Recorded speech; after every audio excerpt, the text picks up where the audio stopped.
Good morning, students. Today's class we are going to explain class 8 biology chapter 2.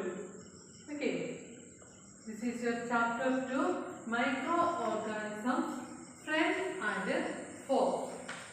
Microorganisms friend and foe. This is your second chapter. അതായത് microorganisms എന്താണ് മിത്രങ്ങളും ശത്രുക്കളും. Okay, so you have seen several kinds of plants and animals.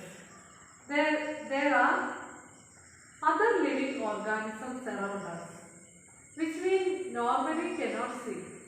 These are called microorganisms or microbes. അതായത് നിങ്ങൾ microorganisms കണ്ടിട്ടുണ്ടോ? Can you see the microorganisms or microbes? No, we cannot see the microorganism with our naked eye.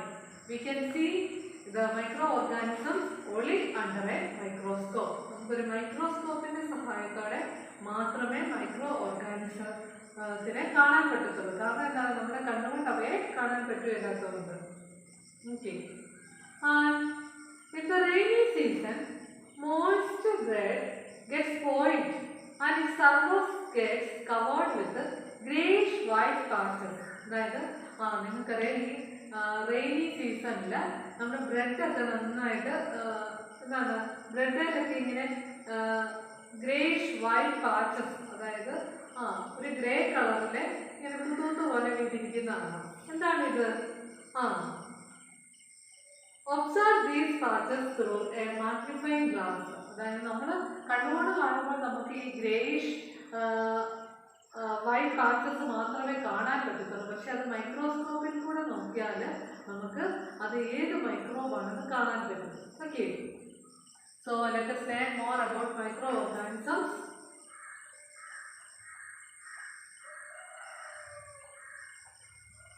Can you see this? Microorganisms or microbes are so small in size that they cannot be seen with the unaided eye. Some of these, such as fungus that grows on bread. നമ്മൾ പറഞ്ഞു ബ്രെഡിൽ greyish white patches കാണുമെന്ന് പറഞ്ഞു. അതെന്താണ്? Fungus ആണ്. Okay, so we can see the fungus only under a magnifying glass. Okay, microorganisms are classified into 4 major groups. These groups are bacteria, fungi, protozoa and some algae. മൈക്രോഓർഗാനിസത്തിനെ 4 ആയിട്ട് classify ചെയ്തിരിക്കുന്നു. ഏതൊക്കെയാണ്? Bacteria, fungi, protozoa and algae. ഇങ്ങനെ 4 ആയിട്ട് micro ഓർഗാനിസംസിനെ classify ചെയ്തിരിക്കുന്നു. Okay, first one, viruses. Viruses are also microscopic but are different from other micro organisms. അതായത് ഇപ്പോൾ നമുക്കറിയാം corona ടൈമാണ്, നമുക്ക് കൊറോണ വൈറസിനെയൊക്കെ നമ്മൾ കണ്ടിട്ടുണ്ട് അല്ലേ? വൈറസിൻ്റെ പിക്ചറൊക്കെ നമ്മൾ കണ്ടിട്ടുണ്ട്. Viruses are also microscopic but are different from other micro organism.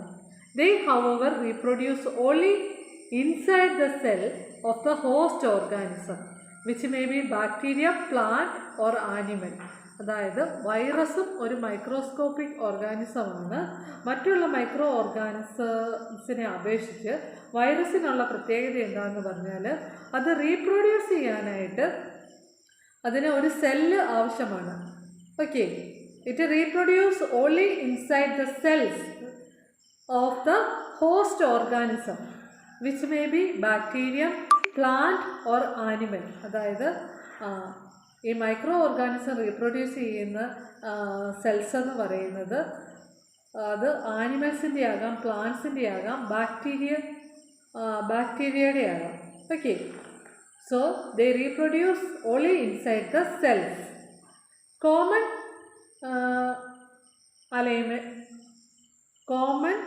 ailments like cold, influenza or flu and most coughs are caused by viruses.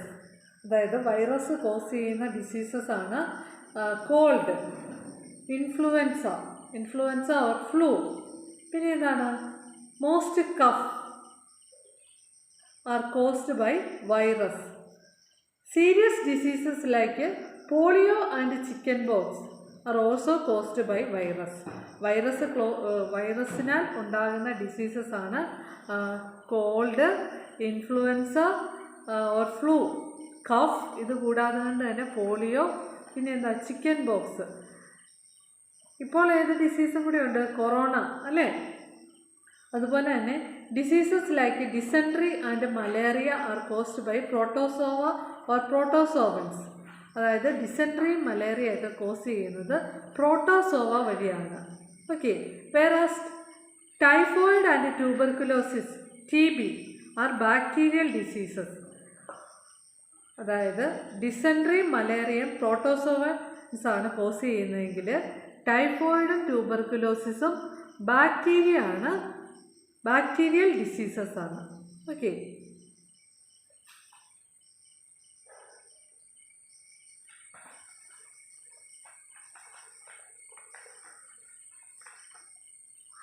Can you see this? These are the pictures of microorganisms. Can you see this? These are bacteria and some algae, Chlamydomonas and Spirogyra.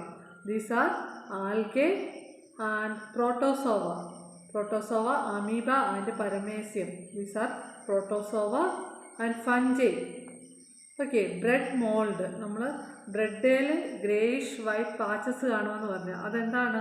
ഇതാണ് bread mould. Okay. Bread mould ഇത് നമ്മൾ മൈക്രോസ്കോപ്പിൽ കൂടെ നോക്കിയാൽ ഇങ്ങനെയായിരിക്കും കാണുന്നത്.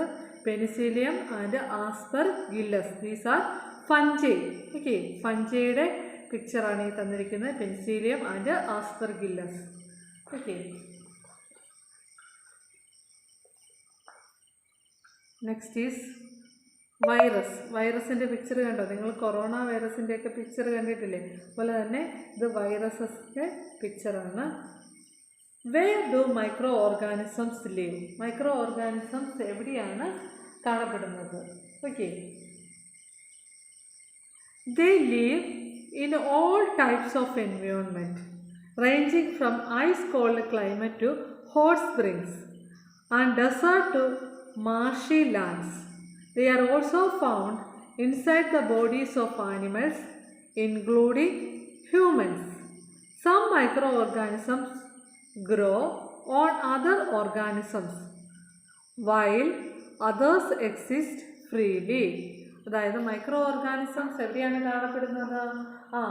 All type environment, എല്ലാ എൻവയോൺമെൻറ്റിലും micro organisms കാണപ്പെടും. അതായത് ഐസ് കോൾഡ് ക്ലൈമറ്റ് മുതൽ ഹോട്ട് സ്പ്രിംഗ് വരെയുള്ള റേഞ്ചിൽ കാണും. അതുപോലെ ഡെസേർട്ട്, മാർഷി ലാൻഡ്സ്, അതുപോലെ തന്നെ inside the bodies of animals including humans, നമ്മൾ മനുഷ്യരുൾപ്പെടെയുള്ള എല്ലാ ജീവികളുടെയും ശരീരത്തിനകത്ത് എല്ലായിടത്തും മൈക്രോ ഓർഗാനിസംസ് വളരാൻ സാധ്യതയുണ്ട്. So, microorganisms play an important role in our lives. Some of them are beneficial in many ways, whereas some others are harmful and cause diseases. അതായത് micro organisms നമുക്ക് beneficial ആയിട്ടുള്ള micro ഓർഗാനിസംസും ഉണ്ട്, ചിലത് നമ്മൾക്ക് harmful ആയിട്ട് ഉള്ളതുമുണ്ട്. Next is friendly micro organisms. Friendly micro organisms ഏതൊക്കെയാണ്? Microorganisms are used for various purposes. They are used in the preparation of curd, bread and cake. അതായത് മൈക്രോ ഓർഗാനിസംസ് ഉപയോഗിച്ച് നമ്മൾ കേർഡ്, ബ്രെഡ്, കേക്ക് ഇതെല്ലാം നിർമ്മിക്കാനായിട്ട് ഉപയോഗിക്കുന്നു.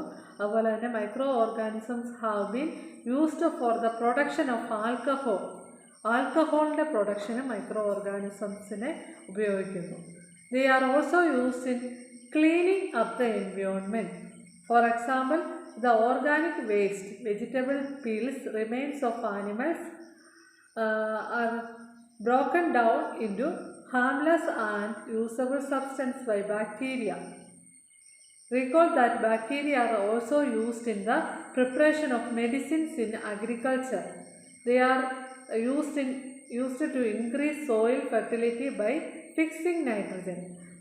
അതായത് micro organisms, friendly micro ഓർഗാനിസംസും ഉണ്ട്. Friendly micro organisms ആണ്, അവ ഉപയോഗിച്ചാണ് നമ്മൾ കേർഡ്, ബ്രെഡ്, കേക്ക്, ആൽക്കഹോൾ ഇതെല്ലാം നിർമ്മിക്കാൻ ഉപയോഗിക്കുന്നത്. പിന്നെ നമ്മുടെ എൻവയോൺമെൻറ്റ് ക്ലീൻ ചെയ്യാനായിട്ട് മൈക്രോ ഓർഗാനിസംസ് ഹെൽപ്പ് ചെയ്യുന്നു. അതായത് ആനിമൽസിൻ്റെ വെജിറ്റബിൾ പീൽസ്, നമ്മൾ കട്ട് ചെയ്യുന്ന വെജിറ്റബിൾസിൻ്റെയൊക്കെ വേസ്റ്റ് ഇതെല്ലാം ഡീകമ്പോസ് ചെയ്യാനായിട്ട് ബാക്ടീരിയ ഹെൽപ്പ് ചെയ്യുന്നു. അതുപോലെ സോയിലിൻ്റെ ഫെർട്ടിലിറ്റി കൂട്ടാനായിട്ട് നൈട്രജൻ ഫിക്സിങ് ബാക്ടീരിയ ഹെൽപ്പ് ചെയ്യുന്നു. Okay, next is making curd and bread. അതായത് കേർഡും ബ്രെഡും എങ്ങനെയാണ് നിർമ്മിക്കുന്നത് നോക്കാം. Curd contains several microorganisms. Of these, the bacteria Lactobacillus promotes the formation of curd. അതായത് കേർഡിൽ ഒരുപാട് ലാക്ടോബാസില്ലസ് ബാക്ടീരിയ ആണുള്ളത്. ഈ ലാക്ടോബാസില്ലസ് ബാക്ടീരിയ ആണ് മിൽക്കിനെ കേർഡാക്കി മാറ്റുന്നത്. ഓക്കെ, പാലിനെ തൈരാക്കി മാറ്റുന്ന ബാക്ടീരിയ ആണ് lactobacillus. Okay, it multiplies in milk and converts it into curd. അതായത് lactobacillus bacteria മിൽക്കിൽ മൾട്ടിപ്ലൈ ചെയ്യുന്നതിൻ്റെ ഫലമായിട്ട് മിൽക്ക് കേർഡായിട്ട് മാറുന്നു. Bacteria are also involve in the making of cheese, pickles and many other food items. Bacteria curd പോലെ തന്നെ cheese ഉണ്ടാക്കുന്നതിനും അതുപോലെ pickles ഇതുപോലെയുള്ള ഫുഡ് ഐറ്റംസൊക്കെ നിർമ്മിക്കുന്നതിന് ബാക്ടീരിയാസ് ഇൻവോൾവ് ആവുന്നുണ്ട്. Okay, important ingredient of rava, sooji, idlis and bhaturas is curd. Curd ഉപയോഗിച്ച് നിർമ്മിക്കുന്ന ഫുഡ് ഐറ്റംസ് ആണ് ഈ ബട്ടൂരാസ് ഒക്കെ. Bacteria and yeast are also helpful for the fermentation of rice, idlis and dosa batter. അതായത് ബാക്ടീരിയയാണ് നമ്മൾ ഈ ഇഡലി, ദോശ ബാറ്റർ, ഇഡലിയുടെയും ദോശയുടെയൊക്കെ മാവ് അത് ഫെർമെൻറ്റേഷൻ, അതായത് നമ്മൾ മാവ് അരച്ച് വെച്ചാൽ അത് പൊങ്ങുന്ന എന്തുകൊണ്ടാണ്? ബാക്ടീരിയ ആൻഡ് ഈസ്റ്റ്, ബാക്ടീരിയയും ഈസ്റ്റുമാണ് ഈ മാവിനെ പൊങ്ങാൻ സഹായിക്കുന്നത്. ഓക്കെ,